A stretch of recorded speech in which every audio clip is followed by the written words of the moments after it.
You guys want to use these chairs? I'm afraid you won't be able to hear. Good. Make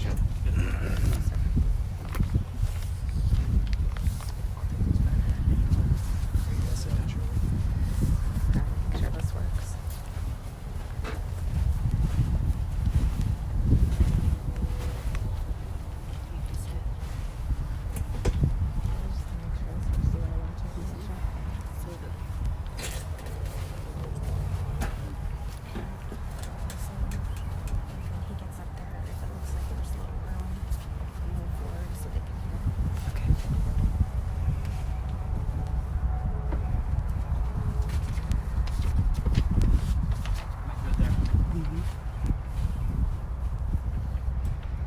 The Lord is my shepherd, I shall not want.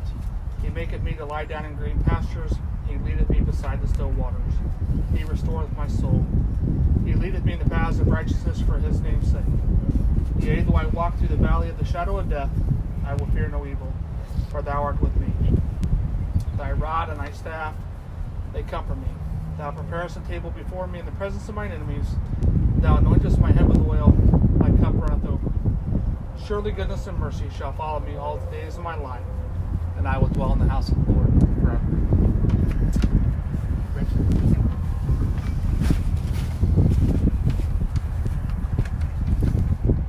Okay, I'm going to try not to ugly cry. So I just have a few reflections about Dad and our very blessed, spoiled life. How lucky were we to have such incredible parents, and to not simply have a father, but a fabulous, caring, intentional dad that we learned so much from, and has left us with such good memories. Among the things he taught us, unconditional love for his brown-eyed girls and boy, comfort is next to godliness, a t-shirt, flannel, and jeans were really all he needed. Work hard so you can play hard, have nice things, take the fun trips, and buy the really cool, fun toys. Respect is earned, not given. Generosity. If he had it and you needed it, he'd loan it out, or just give it to you. Money, time, or material objects. In fact, I'm pretty sure he bought 2 or 3 of everything just so he'd have extra to share. Or more. Taking care of your own needs is essential to being good to others. For him, that was accomplished in the form of hunting and fishing.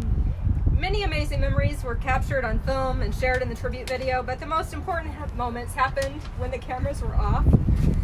Some of my favorite memories.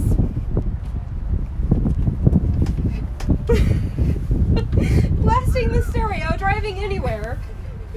Dad and us kids belting out the tunes at the top of our lungs. Sitting around the campfire till all hours of the night with them, often not even talking, just trying to be the last one to fall asleep. Traipsing through the woods with him while he set up a deer stand, or while we were mushroom hunting, or just enjoying nature together. Many days on the lake, fishing, boating, and tubing, swimming, Dad in his jeans, the rest of us in traditional swimwear.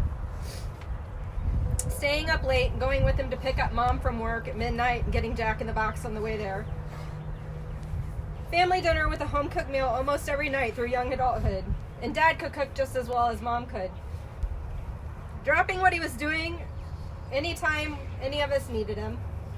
Loving our friends, significant others, and spouses as much as he loved us. Getting right down on the floor to play with the kids, his own, his nieces and nephew, and his grandkids. It was especially fun to watch him play with the grandkids. In fact, he was in general the best papa ever. The kids loved him so much, and why not? Whatever the kids wanted, they got. Play on the floor, give the claw, a wet willy, buy me a toy, ride on the tractor, take me to 3 restaurants to get the perfect meal, spend $70 on junk food at Walgreens, need a ride to an event or a friend's, Papa was there for you. He never told them no. He loved to laugh and listen to or tell a good story, fishing or otherwise, and was quick with a witty response. That smile will not be forgotten. Even in his last week, when it took so much out of him to talk or move, he had that big sweet smile for a good story about his grandkids.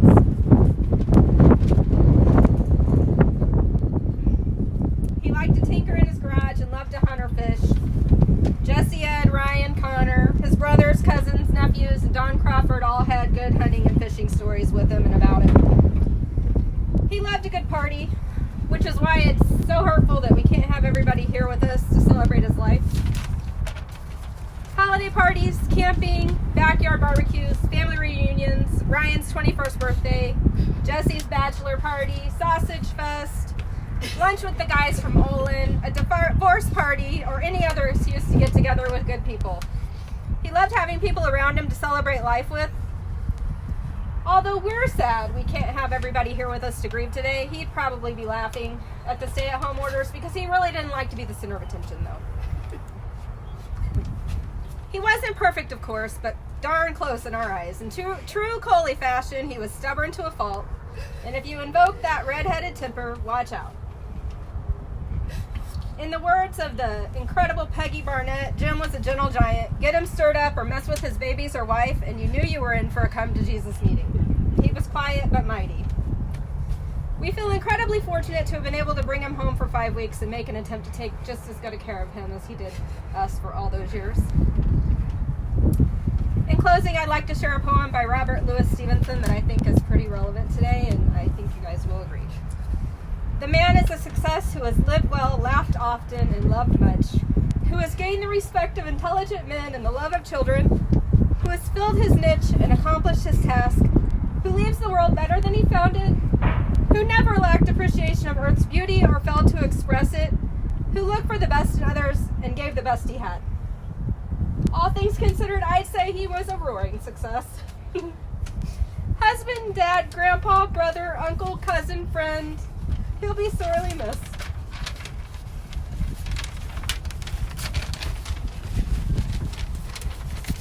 Thank you. Wonderful words. God hath not promised skies always blue, flower-strewn pathways all our lives through. God hath not promised sun without rain, joy without sorrow, peace without pain. But God hath promised strength for the day, rest for the labor, light for the way, grace for the trials, help from above, unfailing sympathy, undying love. Do not stand at my grave and weep. I am not there. I do not sleep. I am 1,000 winds that blow. I am the diamond glint on snow. I am the sunlight on ripened grain. I am the gentle autumn rain. When you wake in the morning hush, I am the swift uplifting rush of quiet birds circling in flight. I am the soft starlight at night. Do not stand at my grave and weep. I am not there. I do not sleep. When I've come to the end of my journey and I've traveled my last weary mile, just forget if you can that I ever frown and remember only my smile. Forget unkind words I have spoken. Remember some good I have done. Forget that I ever had heartache and remember I had loads of fun. Forget that I've stumbled and blundered and sometimes fell by the way. Remember I have fought some hard battles and won ere the close of the day. Then forget to grieve for my going. I would not have you sad for a day. But in the summer just gather some flowers and remember the place where I lay. And come in the shade of the evening when the sun paints the sky in the west. Stand for a few moments beside me and remember only my best.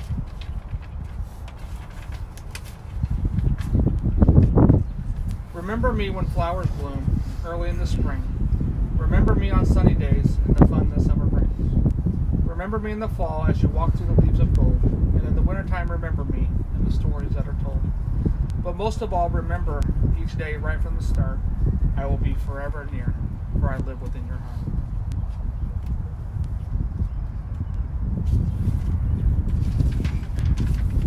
God saw he was getting tired, and a cure was not to be.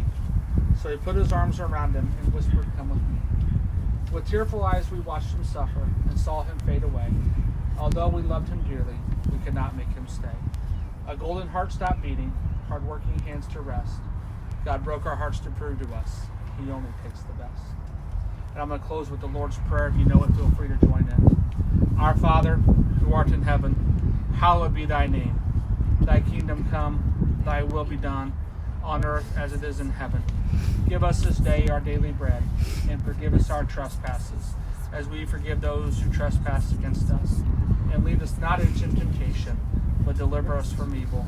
For thine is the kingdom, and the power, and the glory, forever and ever.